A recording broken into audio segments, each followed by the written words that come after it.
Hi! Magsimula sa pagpapakilala. Oleksiy Kozhanov at ako ang kalihim ng ICC Ukraine. Sa ICC Ukraine, lubos naming sinusuportahan ang programang Rebuild Ukraine. Sa video, ipapaliwanag kung bakit binuo ang Rebuild Ukraine portal at paano ito makakatulong sa mga kumpanya na makahanap at masubaybayan ang mga proyektong may interes. Makakatulong din ito sa mga dayuhang kumpanya na makahanap ng suporta at kasosyo sa Ukraine para sa matagumpay na mga bid. Magsimula tayo sa pagpapaliwanag kung bakit binuo ang portal at ano ang ibinibigay nito. Ang gobyerno ng Ukraine ay may dalawang mahusay na plataporma para suportahan ang programang Rebuild Ukraine. Ang isa ay ang DREAM. Lokal na komunidad at kumpanyang pag-aari ng estado ay naglalathala, nagbabahagi, nagpapabuti ng proyekto at naghahanap ng pondo. Kapag ang isang proyekto ay naaprubahan, lumilipat sa Prozoro kung saan inilalabas para sa pagbid at iginagawad sa bidder na may pinakamahusay na alok ayon sa pamantayan.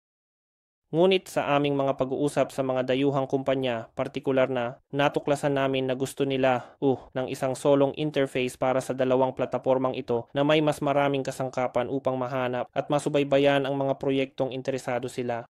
Hiningi rin nila ang mga serbisyong suporta upang matulungan silang makibahagi ng epektibo. Iyon ang dahilan kung bakit namin nilikha ang Rebuild Ukraine portal. Sa pamamagitan ng pagbibigay ng isang solong interface na may mga kasangkapan sa pagsubaybay, ito ay gumagana upang suportahan ang DREAM at Prozoro, hindi upang makipagkompetensya sa kanila. Naniniwala kami na ang pakikilahok ng mas maraming dayuhang kumpanya sa programang Rebuild Ukraine ay makakabuti sa Ukraine. Maaari silang magbigay ng mga mapagkukunan, karanasan at teknolohiya na kulang o hindi talaga magagamit sa Ukraine. Hindi ito nangangahulugan na ang portal ay hindi nagbibigay ng mahahalagang tampok sa mga kumpanyang Ukrainian. Nagbibigay ito. Gayunpaman, maaaring nakabuo na ang mga itinatag na kumpanyang Ukrainian ng kanilang sariling mga sistema upang mag-navigate sa DREAM at Prozoro. Ang mga subscriber ay nakakatanggap din ng mga alerto sa email kapag may mga bagong proyekto na naipost o kapag may mga update sa mga sinusubaybayan mong proyekto. May karagdagang benepisyo ito na matulungan ang mga subscriber na maghanda para sa mga proyektong magiging bukas para sa tender sa hinaharap at upang manatiling nauuna sa kompetisyon. At kung kailangan mo ng suporta, naroon ang seksyon ng help desk upang matulungan kang makahanap ng suporta. Kaya iyon ang pagpapakilala. Tingnan natin ng mas malapitan ng portal. Una sa lahat, narito ang isang simpleng diagram, na nagpapakita kung paano kumukonekta ang Rebuild portal sa mga serbisyong suporta at nagbibigay ng isang interface sa DREAM, Prozoro at ang e-tender platform, Public Bid. Mamaya sa video na ito, ipapaliwanag namin ang mga ito ng mas detalyado, ngunit naisip ko na ang pagbibigay ng pangkalahatang ideya ay makakatulong upang mailagay ang mga relasyon sa agarang konteksto. Sa mga susunod na slide, titingnan natin ang portal at ipapaliwanag ang mga pangunahing tampok nito. Dito makikita mo ang homepage ng Rebuild Ukraine portal. Ipinapakita nito ang isang maikling paglalarawan ng serbisyo at pati na rin ang kasalukuyang bilang ng mga kahilingan para sa proposal. Makikita mo sa oras ng pagkuha ng screenshot na ito na mayroong higit sa 13,000 proyekto. Sa aming opinyon, ang bilang na ito ay masyadong mataas upang maging mapangasiwaan. Kaya't naglagay kami ng mga filter na nagpapahintulot sa iyo na sundan lamang ang mga proyektong interesado ka. Ang 13,000 proyekto ay maaaring mukhang marami at ang mga bagong proyekto ay idinadagdag halos bawat oras. Ngunit tandaan, ang Rebuild Ukraine program ay inaasahang maglalaman ng mga proyekto na nagkakahalaga ng $5.2 bilyong ng US bawat taon sa susunod na 10 taon. Maraming mga oportunidad para sa mga dayuhang kumpanya na makilahok. Kung pagkatapos mapanood ang video na ito ay nais mong mag-subscribe, i-click lamang ang subscribe button sa itaas na kanan ng pahina at sundin ang mga tagubilin. Sa pahina ng pagpepresyo, makikita mo na ang iyong subscription ay nagbibigay sa iyo ng walang limitasyong access sa portal para sa isang taon at isang virtual na stand sa dalawang Rebuild Ukraine forums bawat taon. Ang mga kaganapang ito ay isang magandang pagkakataon upang i-promote ang iyong kumpanya at makipag-ugnayan sa iba na interesado rin sa programa. Tandaan, ang mga bid ay maaaring gawin ng mga consortium kaya maaaring gusto mong makipagtulungan sa ibang mga kumpanya. Makakakuha ka rin ng 2 corporate delegate tickets para sa parehong mga forum na yon. Ang mga kaganapang ito ay tumutulong sa iyo na manatiling updated, makilala ang mga service provider na makakatulong sa iyong mga bid, at makipag-network sa mga potensyal na kasosyo. Ang pinagsamang halaga ng stand at ng delegate passes ay €1,580. Ngunit kasama ito sa iyong subscription, hindi mo kailangang magbayad ng anumang dagdag Ang mga forum na ito ay ginaganap ng virtual, kaya napaka-cost-efektibo at madaling daluhan mula saan man. Ngayon, tingnan natin kung paano gumagana ang portal mula sa loob. Tulad ng nakita natin sa homepage, mayroong libu-libong aktibong proyekto, ngunit alam natin na ang mga mas malalaki lamang ang sulit paglaanan ng oras at mga mapagkukunan. Kaya, sinala namin ang mga proyektong mas mababa sa kalahating milyong US dollars ang halaga.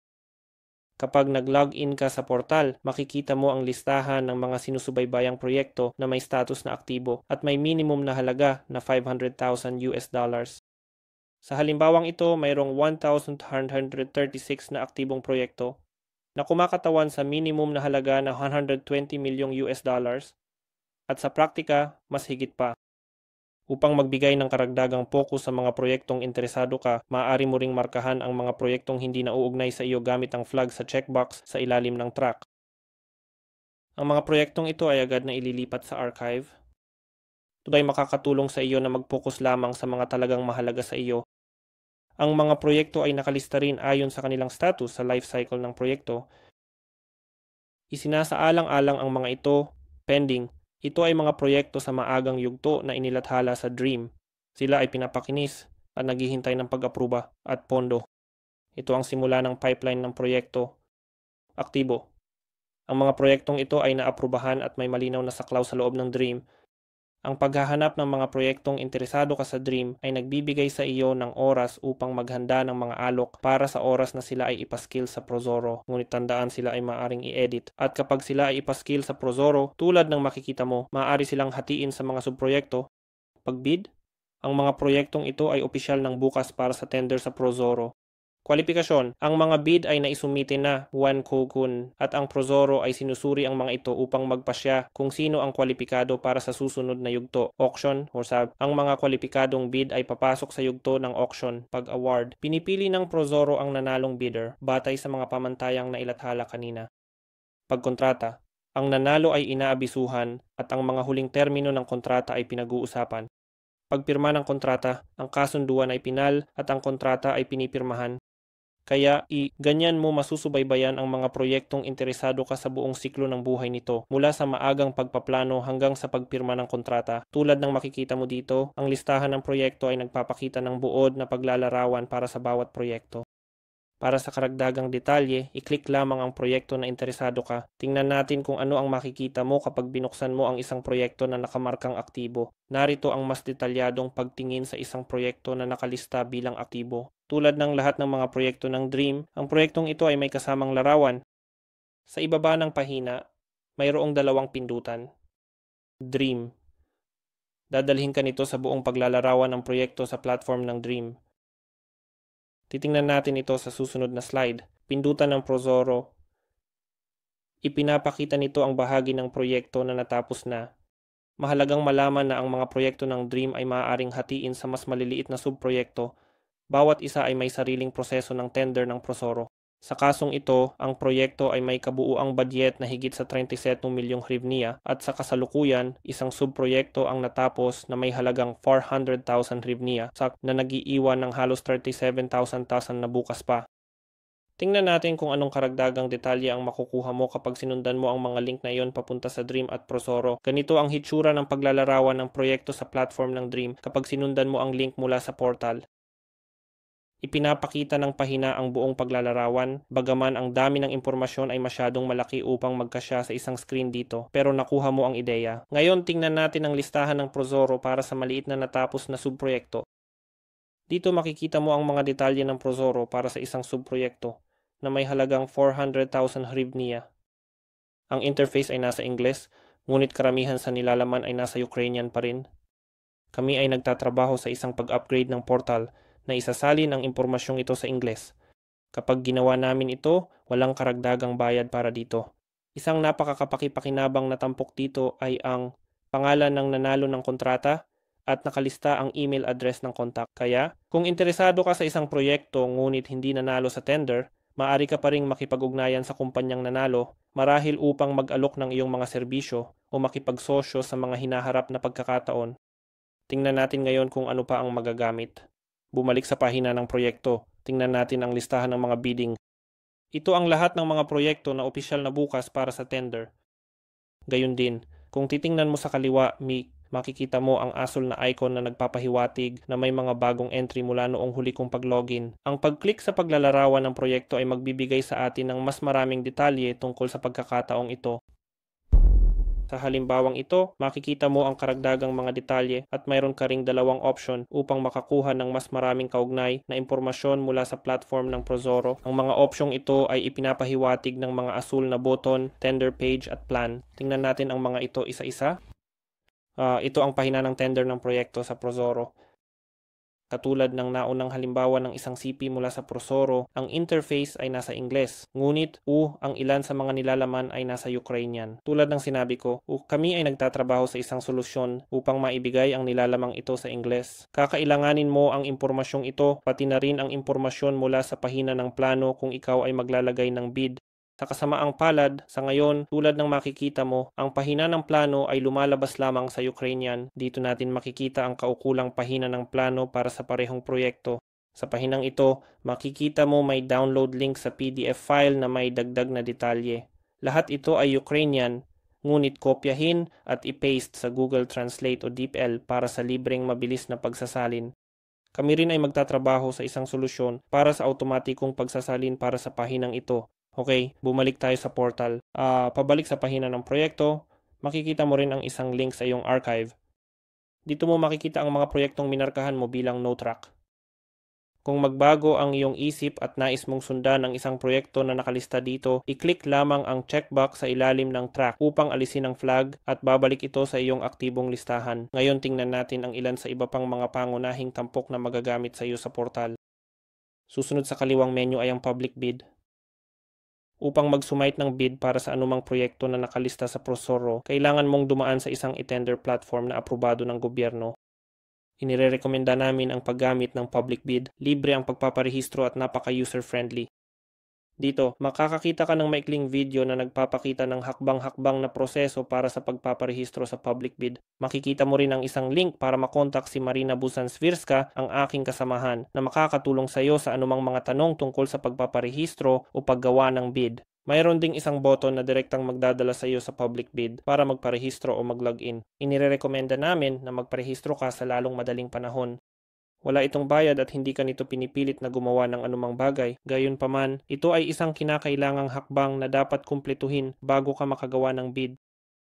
Magdaragdag kami ng higit pang mga gabay sa paggawa ng mga bid at pag-navigate sa buong proyekto, dito at sa section ng Help Desk. Susunod, Nopobis, tingnan natin ang iyong profile ng kumpanya, ang user profile at ang mga options sa Rebuild Ukraine Forum. Sa iyong profile ng kumpanya, maaari mong idagdag mahahalagang detalye tungkol sa iyong negosyo. Palalawakin namin ang option para sa iyong mga produkto at serbisyo para madali para sa potensyal na kasosyo sa Rebuild Ukraine program mahanap makipag-ugnayan sa iyo. Ipinapakita rin ng pahinang ito ang mga detalye ng subscription kasama bayad, tagal ng access mo. Ipinapakita ng user profile ang iyong impormasyon sa pakikipag-ugnayan mga detalye sa pag-login. Mangyaring tiyakin na ang iyong email address ay laging napapanahon dahil dito namin ipinapadala ang lahat ng komunikasyon na may kaugnayan sa portal at sa iyong subscription. Kung kailangan mong i-update ang alinman sa iyong mga detalye, gawin lamang ang mga pagbabago dito at i-click ang save. Ngayon, ang tampok na Rebuild Ukraine Forum. Ang mga Rebuild Ukraine Forum ay nagaganap 2 beses sa isang taon. Ito ay mga ganap na virtual event at ang mga subscriber ay maaaring pumili ng mga sesyon na angkop sa kanilang time zone. Sa mga forum na ito, maririnig mo ang pinakabagong mga update sa programa, makilala ang mga tagapagbigay ng suporta at makikipag-ugnayan sa iba pang mga kumpanya, kabilang ang mga potensyal na kasusyo para sa magkasanib na mga bid. Maaari kang magparehistro para sa forum na angkop sa iyong lokasyon direkta mula sa portal. Ngayon, tapusin natin sa pamamagitan ng pagtingin sa help desk. Tulad ng nabanggit ko kanina, ang portal ay idinisenyo upang suportahan ka sa bawat hakbang ng paghahanda ng bid. Sa help desk, makikita mo ang detalye ng kontak ng mga eksperto ng ICC na tutulong sa mga katanungan, link sa gabay at serbisyo ng suporta mula sa ikatlong partido at regular na update bilang tugon sa pinakakaraniwang tanong. Patuloy kaming nagdaragdag ng bagong resources batay sa feedback mula sa subscribers. Kaya, kung kailangan mo ng isang bagay, ipaalam mo sa amin sa pagtatapos ng pagtingin sa portal. Sana nahanap mo itong kapakipakinabang at makikita mo kung paano ito makakatulong sa iyo na maghanda at manguna sa kompetisyon. Salamat sa panonood ng video na ito. Maglalabas kami ng mas maraming video sa lalong madaling panahon na sumasaklaw sa mga paksa tulad ng buong detalye ng project life cycle, ang kahalagahan ng e-signatures, kung paano maghanda at mag-submit ng matagumpay na bid. Kung mayroon kang anumang mga katanungan, huwag mag-atubiling makipag-ugnayan sa akin ng direkta. Ang aking email address ay ipinapakita dito sa slide. Good luck sa iyong mga bid at salamat sa iyong interes sa Rebuild Ukraine program. Makikita mo ang web address ng Rebuild Ukraine portal sa slide na ito at sa YouTube description sa ibaba.